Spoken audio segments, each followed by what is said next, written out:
Good morning. Welcome to this second session at the Implementation and Performance Management Group. My name is Kasper Edwards, and I'm going to tell you something about a method for effect modifier assessment. And we use that particularly in ergonomic intervention research. And we call it for short the EMA method. Really nice. So the idea here is when you do organizational intervention, and I do organizational intervention both as a researcher, where I studied, and as a consultant. And we do changes in organization, and the purpose of these changes are always to make some sort of improvement in efficiency, but also at the same time not to devastate work life. So we want to make improvements in both efficiency, but also in work environment.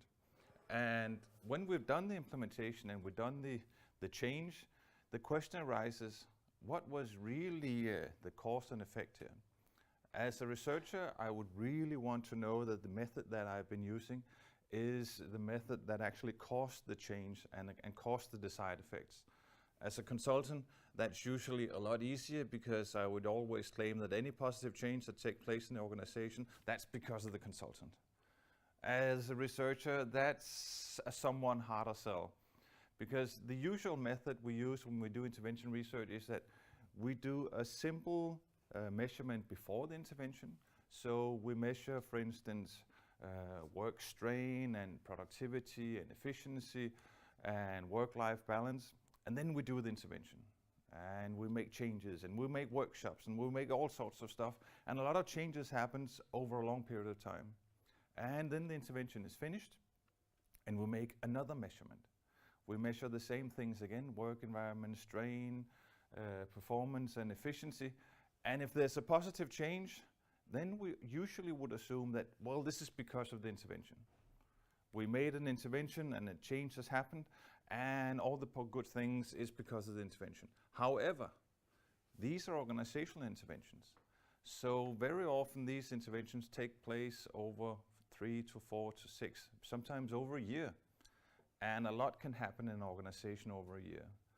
So the basic question is, how can we claim that the changes we measure are actually related to the intervention we have done? If I were really rude or really, not a rude researcher, I would probably put a glass jar around the organization, make the change and study how the effect of the organization was over time. But I can't do that. These are live organizations. It could be healthcare, it could be a production company. We cannot just shut down production. We cannot just shut down patient treatment. We do the change, we do the intervention while we are producing, while we are making regular work. So this is a real life setting. And over a course of a half a month, half a year, or 6 to 12 months, a lot happened in an organization. We cannot just assume that everything is at a still stand and all the changes that we have made is just caused by the intervention. So we need some sort of a method that can allow us to distinguish what was from the intervention and what was from what context or whatever happens. And that's where we come into these effect modifiers.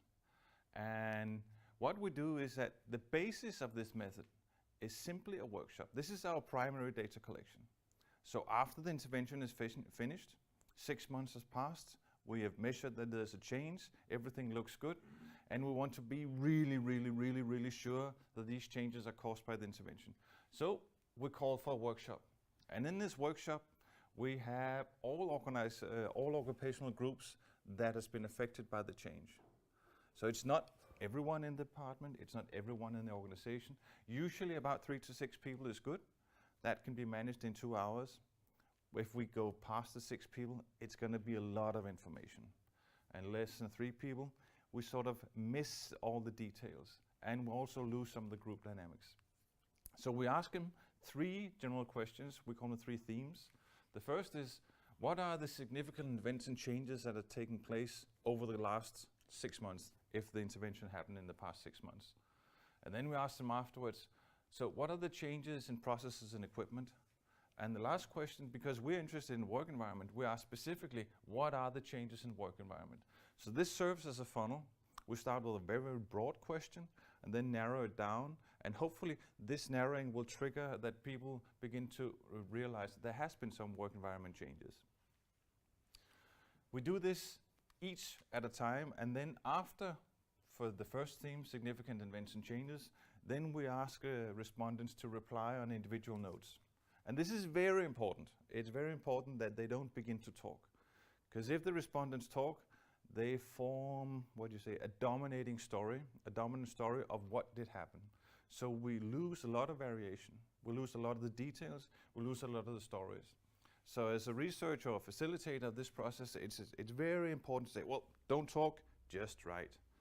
So people write on individual notes, and afterwards we collect the notes and read them, and then this turns into almost an interview.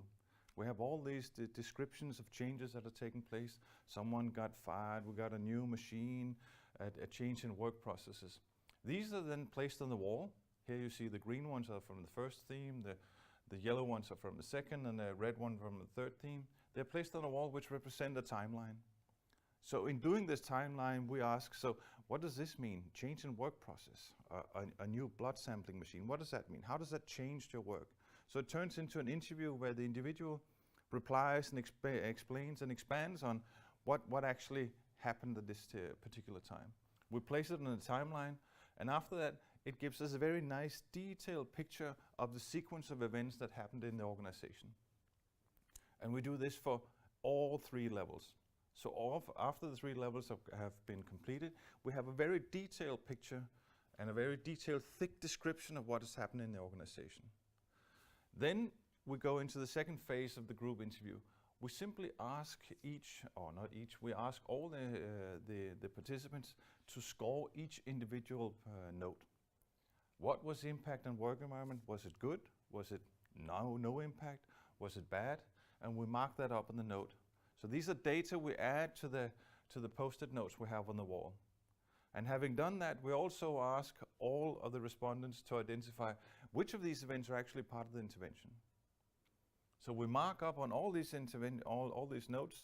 Well, the impact was positive, and it was part of the intervention. So we know which notes are from the intervention, which are context and modifiers. The next step is an analysis. So first we do a very, very simple analysis, which is, was it part of the intervention? Yes, no. How many events? Simple statistic, just a description so we get a ballpark figure. And then we go into a grouping of the events, because all these individuals, they often describe the same event in different words. So these events actually form into themes. And we form big groups of events, and we call them themes. These themes are then assessed, because a theme might have a huge effect, or it might have a small effect, just affecting a few people. So we try to assess the effect of each theme by saying, how much staff was affected? Or we just have 5 people out of 100 that works with this machine, so the effect on the entire organization is actually quite small. And how large a part of the work is affected?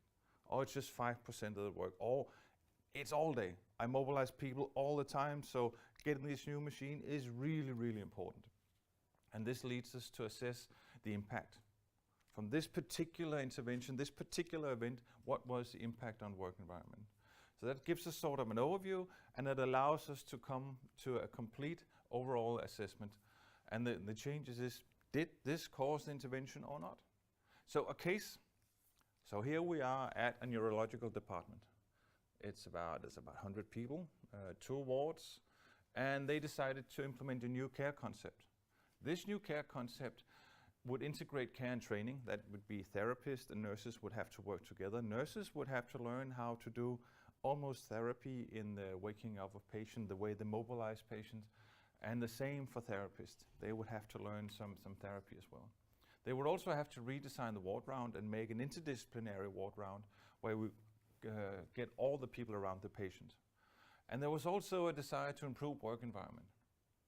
And when we did the before and after measurement, we saw a worsening of the work environment. And that was a surprise, because the intention was we would improve work environment, and we would also do these good things that everyone thought was, this is a good idea, we really, really want that. So the question now is, did the intervention go wrong and cause the worsening, or did something else happen? So we did the email workshop.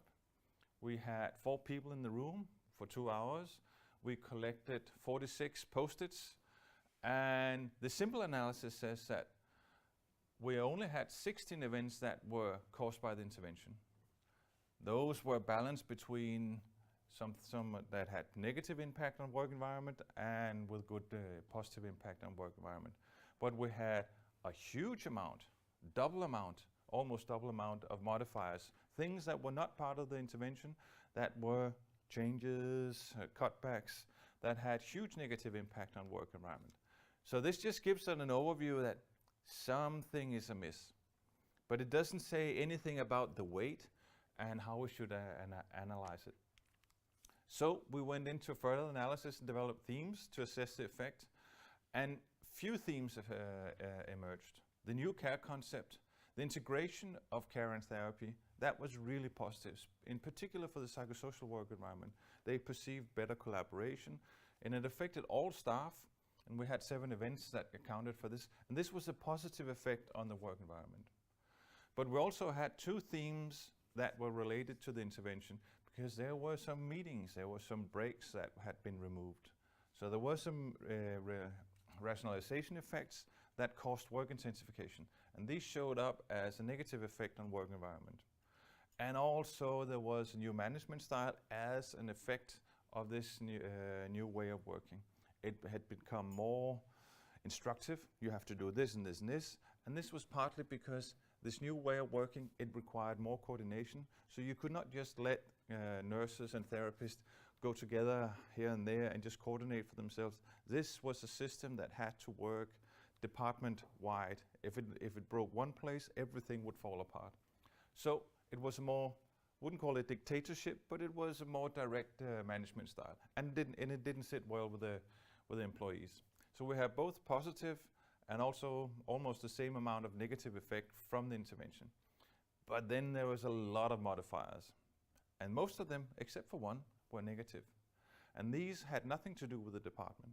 The department was part of a larger municipality, and that saw cutbacks. And these cutbacks manifested in firings, and it manifested in having to be moved to a different location. So a lot of little things. 14 events accounted for these cutbacks. There are also, perhaps due to the cutbacks, we cannot see secondary effects here. There were also some personal turnover. There were a merger with another department, and there were huge signs of work intensification. Maybe because of the cutbacks, we don't know that. But all in all, we had a lot of negative effect from modifiers and just one positive effect from modifiers. There was a new chief therapist, but this only affected a small group of the people. Just 10 people out of the 100 would be affected by this new chief therapist. So you see there's a huge difference between what is caused by the intervention and what is caused by modifiers. So going into the conclusion, we can see that, well, the intervention is actually neutral. We have both positive and negative effects, but there's nothing that indicates that this is the reason why we have a measurement of bad work environment. On the other hand, we see that modifiers cause significant negative impact on work environment. So that is the primary cause that we have seen the changes in work environment. So using this method, we suddenly get a lot more detailed insight into what did cause the change. It's a simple method. The good thing is that it only took 2 hours. We generated a lot of detailed data. We were able to map intervention and modifiers, and we were able to differentiate the effect. So we believe that this is a very simple and cost-effective method, and it should be used not as part of the general method, but it should be used in the end of most intervention studies, just to make sure that when you come up with a conclusion, you can actually say that, well, we're pretty sure that the changes we measured, they're actually caused by the intervention and not by all sorts of other stuff. And if we see all sorts of other stuff, that's also a learning experience. Suddenly we begin to see a more detailed picture where we can learn and deduce new theories. So basically, that was the effect modifier intervention method. And thank you for listening. And I just want to make a quick note for the next seminar, which will be on the 18th of May. and that will be Assistant Professor Signe Poulsen, who will share our work with us. So thank you for joining.